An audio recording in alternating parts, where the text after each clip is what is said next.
En 1902, Georges Méliès sortait ce qui est considéré aujourd'hui comme le premier film de science-fiction de l'histoire, Le Voyage dans la Lune.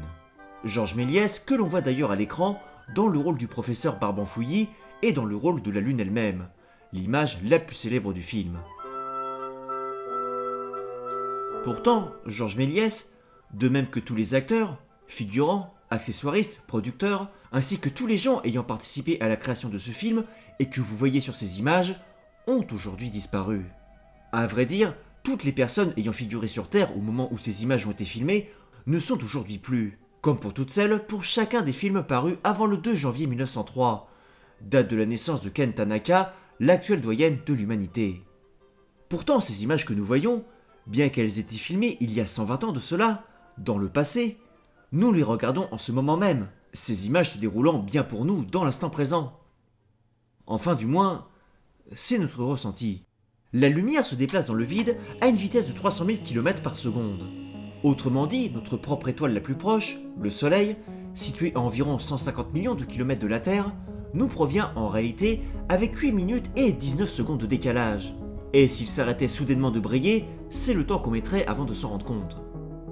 À l'opposé, la lumière de l'une des étoiles les plus lointaines jamais observées, HD 140-283, surnommée étoile Mathusalem, située à environ 61,9 parsecs de la Terre, soit 1 910 34 422 20 000 km, nous parvient, elle, avec une estimation donnée à près de 13,7 milliards d'années de décalage.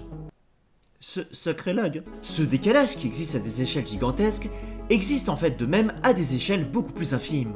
La lumière qui compose la vidéo du film de Méliès parvenant en fait de même à nos yeux, elle aussi avec un décalage, certes absolument infime, mais existant. D'une durée pour exemple de 10 milliardièmes de seconde si cette vidéo que vous regardez est actuellement diffusée sur une télévision située à 3 mètres de vous. Tout ce qui apparaît à nos yeux nous parvenant en fait avec un délai. Mais en réalité, il y a plus que la distance que met la lumière à atteindre nos yeux.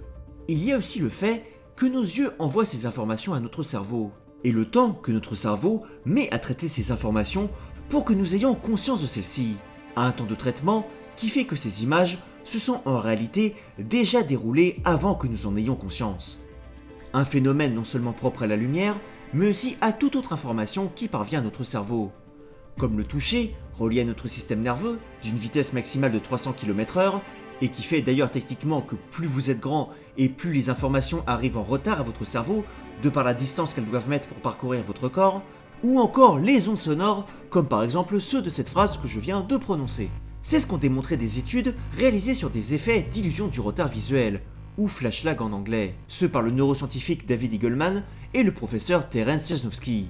Ces derniers ayant en fait comparé le moment de la perception consciente à la diffusion d'une émission de télévision en direct, qui n'est en fait pas vraiment en direct, l'émission étant en fait dans la réalité retardée d'environ 3 secondes, de sorte qu'elle peut être modifiée en cours de route si quelque chose se produit. Nos cerveaux faisant en fait la même chose et possédant leur propre délai de traitement des informations qui leur parviennent, ce avant de nous en faire prendre conscience. L'expérience est simple, regardez le carré au centre. Vous notez que le flash qui apparaît a toujours un léger retard par rapport au cercle en mouvement, le flash semblant toujours suivre celui-ci de près. Et si je vous disais qu'en réalité, ce flash n'était pas à côté du cercle, mais avait toujours été en son centre depuis le début. Cet effet de décalage marche aussi avec d'autres exemples. Par exemple, ici une barre apparaît en dessous d'une autre barre qui défile sur l'écran.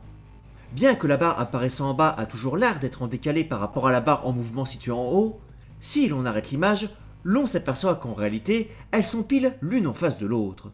Du coup, cela amène à une question. Imaginons qu'un objet soit en mouvement. Le temps que la lumière de cet objet atteigne notre œil, celui-ci se sera physiquement déjà déplacé. Donc si l'on veut voir les choses là où elles sont vraiment, peut-être que notre système visuel extrapole en fait le mouvement de l'objet et devine où il sera dans le futur. Pour faire simple, la question que cela amène, c'est est-ce que nous ne sommes pas constamment en train de prédire le futur sans nous en rendre compte? Pour revenir à l'exemple du cercle, cela voudrait dire que si l'on changeait brusquement la trajectoire de celui-ci, la lumière en son milieu qui flasherait devrait poursuivre la même direction qu'auparavant, et suivre la trajectoire que notre cerveau suppose que le cercle allait suivre, cependant au moins le temps d'un flash. Alors, notre cerveau est-il constamment prédictif? Eh bien, il s'avère que c'est plus complexe que ça. Démonstration.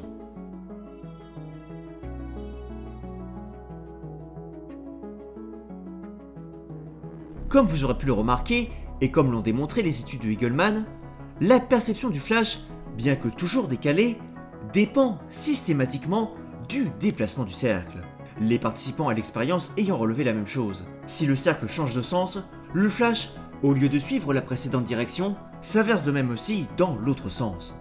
Les chercheurs ont suivi ces expériences avec un ensemble de tests, dans lesquels le cercle était pour exemple complètement à l'arrêt au moment du flash, avant de bouger dans une direction aléatoire de façon instantanée. Ils ont obtenu les mêmes résultats, le déplacement illusoire du flash dépendait de l'endroit où le cercle se déplaçait. L'exemple marchant d'ailleurs de même avec la barre. La barre du dessous changeant de sens si la barre en mouvement change elle-même de sens, paraissant à nos yeux toujours derrière celle-ci.